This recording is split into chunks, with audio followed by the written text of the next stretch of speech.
Hi അസ്സാം വലൈക്കും. Welcome to my channel. ഇന്ന് നമ്മളിവിടെ തയ്യാറാക്കാൻ പോകുന്നത് വളരെ ടേസ്റ്റിയായ ഒരു ചരങ്ങ ജ്യൂസ് റെസിപ്പിയാണ് കേട്ടോ. പിന്നെ അതിൻ്റെ കൂടെ വേറെ 2-3 റെസിപ്പി കൂടെ ഇടുന്നുണ്ട്. ചരങ്ങ ഉപ്പേരി അഥവാ പൊരിയൽ, പിന്നെ ചരങ്ങ താളിപ്പ്, ചിക്കൻ വരട്ട് പൊരിയൊക്കെ.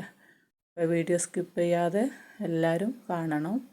അപ്പോൾ ജ്യൂസിന് വേണ്ടി ഞാനിവിടെ ഒരു കഷ്ണം ചരങ്ങ ഇതുപോലെ കട്ട് ചെയ്ത് കഴുകി ഒരു കുക്കറിലേക്ക് ഇട്ട് ചെറുതായി വെള്ളം ഒഴിക്കുക കേട്ടോ. അതൊന്ന് അടി പിടിക്കാതിരിക്കാൻ വേണ്ടിയിട്ടാണ്.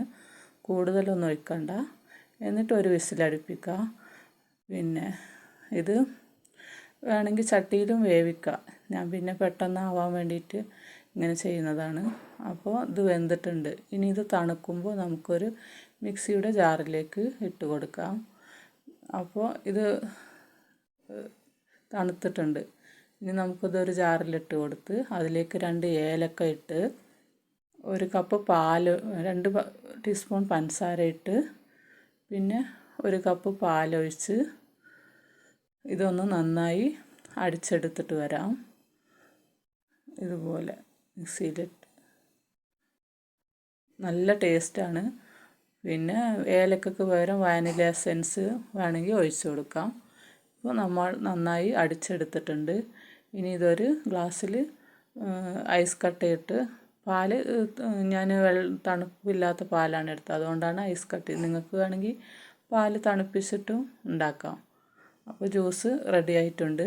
പിന്നെ ഇത് ഷേക്ക് പോലെ ഉണ്ടാക്കാം കേട്ടോ. നല്ല ടേസ്റ്റാണ്. ഞാൻ നന്നായിട്ടുണ്ടാവില്ല എന്നൊക്കെ വിചാരിച്ചിരുന്നു ആദ്യം, പക്ഷെ കുടിച്ച് നോക്കുമ്പോൾ നല്ല ടേസ്റ്റാണ്. എല്ലാവരും ഒന്ന് ട്രൈ ചെയ്ത് നോക്കണം.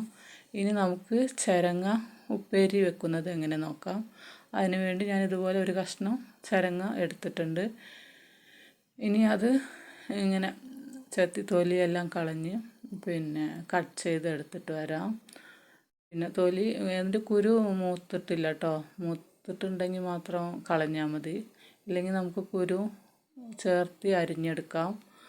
അപ്പോൾ ഇതുപോലെ തൊലിയൊക്കെ കളഞ്ഞിട്ടുണ്ട്. പിന്നെ ഇനി ഇതൊന്ന് നമുക്ക് ചെറുതായി അരിഞ്ഞ് നോക്കാം. ഇതൊക്കെ ഉണ്ടോ, കുരു മൂത്തിട്ടില്ല. അപ്പോൾ നമുക്കതിൻ്റെ കുരു അതിൻ്റെ ഉള്ളത്തതൊക്കെ എടുത്ത് ചേർത്ത് അരിയാം. നല്ല ടേസ്റ്റാണ് ഇത് ഉപ്പേരി വെച്ചാൽ. അപ്പോൾ നമുക്കിതുപോലെ അത് അരിഞ്ഞ്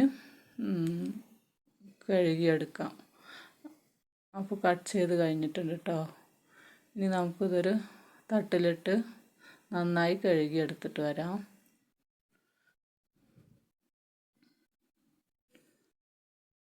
കഴുകി ഒരു കൊട്ടയിൽ വാരി വെച്ച് അതിൽ വെള്ളം വാർത്തിട്ട് നമുക്ക് കുക്കറിലേക്ക് ഇട്ട് കൊടുക്കാം.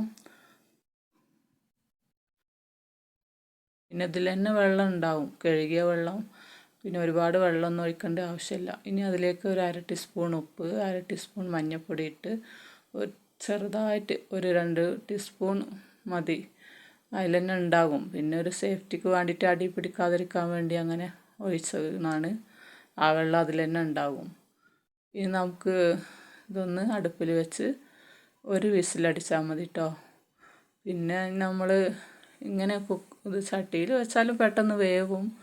ശരി, കുക്കറിൽ വെക്കുമ്പോൾ നമുക്ക് അത്രമാത്രം ടൈമും പിന്നെ ഗ്യാസിനും ചിലവ് കുറയും. ഞാനെല്ലാം ഇതുപോലെയാണ് ചെയ്യൽ. പെട്ടെന്ന് നമുക്കൊരു വിസിലടുപ്പിച്ചാൽ മതി, ഒരുപാട് നേരം വെക്കണ്ട, വേവ് അധികമായി പോവും. ഇനി നമുക്ക് അതിലേക്കുള്ള അരപ്പ് റെഡിയാക്കി എടുക്കാം. അതിനുവേണ്ടി ഞാനിതുപോലെ കുറച്ച് തേങ്ങ ജാറിലിട്ട് 2 പച്ചമുളക് ഇട്ട് 1 വെളുത്തുള്ളി ഇട്ട് വലിയ ജീരകമാണ് കേട്ടോ ഇട്ടിട്ടുള്ള പൊടി. എന്നിട്ട് അതൊന്ന് ചതച്ചെടുത്തിട്ടുണ്ട്. ഇപ്പം ഇനി നമ്മുടെ ഇത് ഒരു വിസിൽ വന്നിട്ടുണ്ട്. ഇനി ഒന്ന് തുറന്ന് നോക്കാം. ഇതാ വെന്തിട്ടുണ്ട് കേട്ടോ. ഇനിയൊരു ഫ്ലെയിം ഓൺ ചെയ്ത് ചട്ടി അടുപ്പിൽ വെച്ചിട്ട് നമുക്കിതൊന്ന് താളിച്ചെടുക്കാം. അപ്പോൾ അതിലേക്ക് 2 ടേബിൾ സ്പൂണ് എണ്ണ ഒഴിച്ച് എണ്ണ നന്നായി ചൂടായി വരുമ്പോൾ അതിലേക്ക് 1/2 ടീസ്പൂൺ കടുകിട്ട്, വറ്റൽമുളകിട്ട്, ഉണക്കമുളക്, 2 തണ്ട് കറിവേപ്പില ഇട്ട്, ഒരു മീഡിയം സൈസ് വലിയ ഉള്ളി ഇട്ട് ഇതുപോലെ നന്നായി വഴറ്റി കൊടുക്കാം. ഇത് നന്നായി വഴന്ന് വരുമ്പോൾ നമുക്ക് വേവിച്ച് വെച്ച ചിരങ്ങ ഇതിലേക്ക് ഇട്ട് കൊടുക്കാം. അപ്പോൾ ഇത് നന്നായി വഴന്ന് വന്നിട്ടുണ്ട് കേട്ടോ. ഇനി നമുക്ക് ചിരങ്ങ ഇതിലേക്ക് ഇട്ട് കൊടുക്കാം.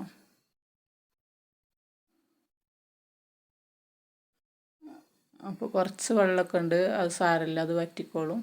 നമുക്കിതൊന്ന് നല്ല ഇളക്കി നടുവിൽ കുറച്ച് സ്പേസ് ഉണ്ടാക്കിയിട്ട് അതിലേക്ക് നമ്മൾ അരച്ച് വെച്ച തേങ്ങ ഇട്ട് കൊടുക്കാം.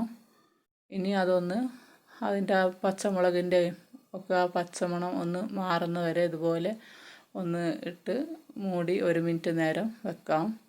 അതിനുശേഷം ഇതുപോലെ നന്നായി ഇളക്കി യോജിപ്പിച്ച് നമുക്ക് സെർവ് ചെയ്യാം. നല്ല ടേസ്റ്റാണ്. ഉപ്പേരി ഇവിടെ റെഡി ആയിട്ടുണ്ട്. എല്ലാവരും ഒന്ന് ട്രൈ ചെയ്ത് നോക്കണം. ഇനി നമുക്ക് അടുത്തത് ചെയ്യാൻ പോകുന്നത് ചിരങ്ങ താളിക്കുന്നത് എങ്ങനെയാണ്. ഞാൻ തേങ്ങയൊന്നും അരക്കാതെ വെറുതെ താളിക്കാണ് കേട്ടോ. തേങ്ങ അരക്കാൻ ഇഷ്ടമുള്ളവർക്ക് തേങ്ങ അരച്ചിട്ട് അങ്ങനെയും ചെയ്യാം. അപ്പോൾ നമുക്ക് അത് എങ്ങനെ തയ്യാറാക്കുന്നത് എന്ന് ഒന്ന് നോക്കാം. ഉപ്പേരി ഇവിടെ റെഡി ആയിട്ടുണ്ട്. അപ്പോൾ അതിന് വേണ്ടി ഞാനൊരു കഷ്ണം ചിരങ്ങ ഇതുപോലെ കട്ട് ചെയ്ത് കഴുകി ചെറിയ കുക്കറിലേക്ക് ഇട്ട് കൊടുക്കുന്നുണ്ട്. ഇനി അതിലേക്ക് ഒരു 1/2 ടീസ്പൂൺ ഉപ്പും 2 പച്ചമുളക് കീറിയതും നേരത്തെ ഒഴിച്ച പോലെ തന്നെ ചെറുതായിട്ട് വെള്ളം ഒഴിച്ച് ഒരു വിസിലടുപ്പിച്ച് ഒന്ന് വേവിച്ചെടുക്കാം. എന്നിട്ട് നമുക്കൊരു ചട്ടി അടുപ്പിൽ വെച്ച് ഇതൊന്ന് താളിച്ചെടുക്കാം. എന്നിട്ട് അതിലേക്ക് 2 ടീസ്പൂൺ എണ്ണ ഏതെണ്ണ വേണമെങ്കിലും ഒഴിക്കാം. വെളിച്ചെണ്ണയെ ഒന്നും കൂടി ടേസ്റ്റ് ഉണ്ടാവും. പിന്നെ കടുക് ഒരു 1/2 ടീസ്പൂൺ ഇട്ട് 2 വറ്റൽമുളക് ഇട്ട് കറിവേപ്പില ഇട്ട് താളിച്ച് കഞ്ഞിവെള്ളമാണ് ഞാൻ ഈ ഒഴിക്കുന്നത് കേട്ടോ. കുറച്ച് കട്ടിയായിട്ടുണ്ടാവും തേങ്ങ അരക്കാത്തതുകൊണ്ട്. ഇത് ടേസ്റ്റ് നോക്കിയിട്ട് ഉപ്പില്ലെങ്കിൽ കുറച്ച് ഉപ്പും കൂടെ ഇട്ട് കൊടുക്കാം. ഇത് നല്ല മീൻ വറുത്തതും ചിക്കൻ വറുത്തതിൻ്റെയൊക്കെ കൂടെ ഒഴിച്ച് ചോറ് തിന്നാൻ നല്ല ടേസ്റ്റാണ്. എല്ലാവരും ഒന്ന് ട്രൈ ചെയ്ത് നോക്കണം. പിന്നെ അതന്നെ ഇപ്പോൾ നേരത്തെ പറഞ്ഞ പോലെ വേണമെങ്കിൽ തേങ്ങ അരക്കുകയും ചെയ്യാം. ഇനി നമുക്ക് ചിക്കൻ എങ്ങനെ ചെയ്യുന്നത് നോക്കാം. ചിക്കൻ വരട്ട് കുറച്ചേ ഉള്ളൂ. മക്കൾക്കൊക്കെ പൊരിച്ചതാണ് ഇഷ്ടം. അത് എനിക്ക് ഇങ്ങനെ ഇഷ്ടമായതുകൊണ്ട് ഞാനിങ്ങനെ ഒന്ന് ശരി വീഡിയോ എടുക്കാൻ വിചാരിച്ച് ചെയ്തതാണ് കേട്ടോ. അപ്പോൾ അതിലേക്ക് ഞാൻ 2 പച്ചമുളക് കീറിയിട്ട് കറിവേപ്പില ഇട്ട് പിന്നെ ഇഞ്ചി വെളുത്തുള്ളി പേസ്റ്റ് ഇട്ട് വാട്ടി ചിക്കൻ ഇട്ട് കൊടുത്തിട്ട് ഇതുപോലെ ചെറുതായിട്ട് തുള്ളി വെള്ളം ഒഴിച്ചാൽ മതി. ഒരു 1/4 കപ്പ് വെള്ളം ഒഴിച്ച് നന്നായി മൂടി വെച്ച് ഒരു 5 മിനിറ്റ് കഴിയുമ്പോൾ ഇതുപോലെ തുറന്ന് സെർവ് ചെയ്യാം. ചിക്കന് ഇപ്പോൾ നന്നായി വെന്തിട്ടുണ്ട് കേട്ടോ. നല്ല മസാലയൊക്കെ പിടിച്ച് നല്ലൊരു ടേസ്റ്റാണ് കേട്ടോ ഇങ്ങനെ കഴിക്കുമ്പോൾ. അതിന് പൊരിച്ച ചിക്കനേക്കാളും. അപ്പോൾ എല്ലാവരും ഒന്ന് ഇതുപോലെ ഉണ്ടാക്കി നോക്കണം. വെള്ളമൊന്നും ഉണ്ടാവില്ല. നല്ല മസാലയൊക്കെ പിടിച്ചിട്ട് എല്ലാം നന്നായിട്ടുണ്ടാവും. അപ്പോൾ ഇത്രയേ ഉള്ളൂ നമ്മുടെ ഇന്നത്തെ വീഡിയോ. വീഡിയോ ഇഷ്ടമായെങ്കിൽ ഒന്ന് ലൈക്ക് ചെയ്യാനും കമൻറ്റ് ചെയ്യാനും മറക്കരുത്. സബ്സ്ക്രൈബ് ചെയ്യാത്തവരുണ്ടെങ്കിൽ ഒന്ന് സബ്സ്ക്രൈബ് ചെയ്യണം. അപ്പോൾ നാളെ വീണ്ടും മറ്റൊരു വീഡിയോയുമായി വരുന്നത് വരെ എല്ലാവർക്കും ബായ്. അസ്സലാമു അലൈക്കും.